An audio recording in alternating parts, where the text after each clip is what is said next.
What Nasiruddin Patwari Hasnat আবদুল্লাহকে এরকম মন্তব্য, এটা তো আসলে চিন্তাও করা যায় না।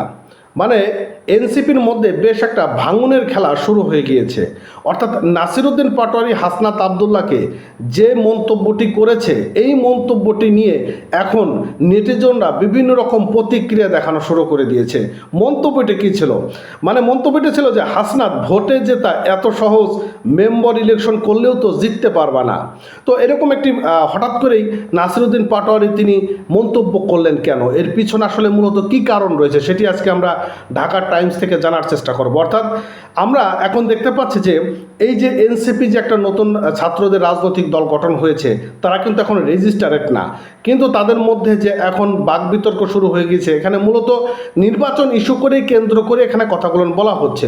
মানে একটা পক্ষ বলতেছে যে সংস্কার শেষে নির্বাচন, আর একটা বলতেছে যে জাতীয় সরকার, বা আর একটা বলতেছে নির্বাচিত সরকার এসে সংস্কার করবে, ইত্যাদি ইত্যাদি নিয়ে এখন বেশ এটা নিয়ে এখন আলোচনা হচ্ছে। কিন্তু হঠাৎ করে নাসিরউদ্দিন পাটোয়ারির এরকম একটি মন্তব্যকে হাসনাত আবদুল্লাহ কি রিপ্লাই দিয়েছেন? বন্ধুরা, বলেছে যে অন্তর্বর্তীকালীন সরকারের প্রধান ডক্টর মোহাম্মদ ইউনূসের সঙ্গে বিএনপির ভারপ্রাপ্ত চেয়ারম্যান তারেক রহমানের নির্বাচনমুখী পরিকল্পনা ঘোষণাকে কেন্দ্র করে ফেসবুকে তার ভেরিফাইড আইডিতে একটি পোস্ট দিয়েছেন জাতীয় নাগরিক পার্টির দক্ষিণ অঞ্চলের সাংগঠনিক হাসনাত আবদুল্লাহ।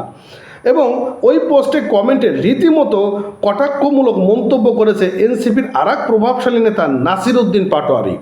মন্তব্যে তিনি হাসনাতকে বলেছেন, হাসনাত ভোটে জেতা এত সহজ, মেম্বার ইলেকশন করলেও তো জিতবা না, আগে মেম্বার ইলেকশন করে জিতে দেখাও।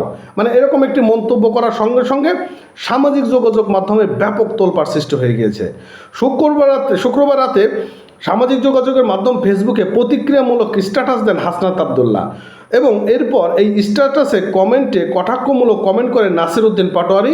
হাসনাত আবদুল্লাহ তার ফেসবুক পোস্টে বলেন, অন্তর্বর্তীকালীন সরকার শুধুমাত্র একটি নির্বাচন দেওয়ার জন্য গঠিত হয়নি, এটি একটি অভ্যন্তরীণের পর গঠিত সরকার, যার দায় রয়েছে জনগণের আশাকাঙ্ক্ষা বাস্তবায়নে।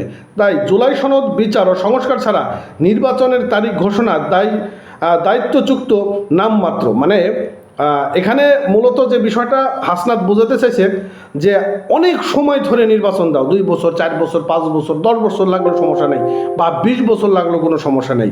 কিন্তু এই বিষয়টা তো আসলে মেনে নেবে না, কোনো পাবলিক মেনে না। মানে এই ধরনের কথাবার্তা যে এনসিপির যে নতুন রাজনৈতিক দলটা ছাত্ররা গঠন করতে যাচ্ছে, এটির উপরেও কিন্তু একটা প্রভাব পড়ে। এখন সকল সংস্কার তো সরকার করবে না, নির্বাচিত সরকারেরও দায়িত্ব এরপরে থাকে, এবং মানে সংস্কারের কাজগুলো বা বিচার প্রক্রিয়া বা বিচারের দিন এই কাজগুলো নির্বাচিত সরকাররাই করে থাকে। তিনি আরও বলেছেন যে নির্বাচনের আগে স্থানীয় পর্যায়ে চাঁদাবাজি, দখলদারিত্ব প্রশাসন এবং প্রভাবিত করা পেশাদারিত্ব প্রদর্শন যেভাবে দেখানো যাচ্ছে, তাতে লেভেল প্লেইং ফিল্ড নিশ্চিত করা এখন সবথেকে বড় চ্যালেঞ্জিং। এপ্রিল হোক বা ফেব্রুয়ারিতে, তার আগে প্রয়োজন দৃশ্যমান সংস্কার। হাসনাতের ওই পোস্টে নাসিরউদ্দিন পাটোয়ারি মন্তব্য করেন, হাসনাত ভোটে জেতা এত সহজ, মেম্বার ইলেকশন করলেও তো জিতবা না, আগে মেম্বার ইলেকশন করে জেতাও। এরপর নাসিরউদ্দিন পাটোয়ারি ওই মন্তব্যে হাসনাত বলেছেন যে আপনার সরকারকে মেম্বারের ইলেকশন দিতে বলেন আগে। মানে বিষয়টা কি বুঝতে পারছেন? আপনার সরকার, মানে এখানে আপনার সরকার বলতে কি বোঝাইছে? তার মানে এখানে কি ডক্টর ইউনূসের সঙ্গে এনসিপি এদের বা মানে কোনো আছে কি না, আস্তে আস্তে কিন্তু দৃশ্যমান হওয়া শুরু হয়ে গিয়েছে, খেলা কিন্তু জমে গেছে। তো যাই হোক, পরবর্তী খেলার সংবাদ পেতে অবশ্যই পেজটি ফলো করবেন, চ্যানেলটি সাবস্ক্রাইব করবেন।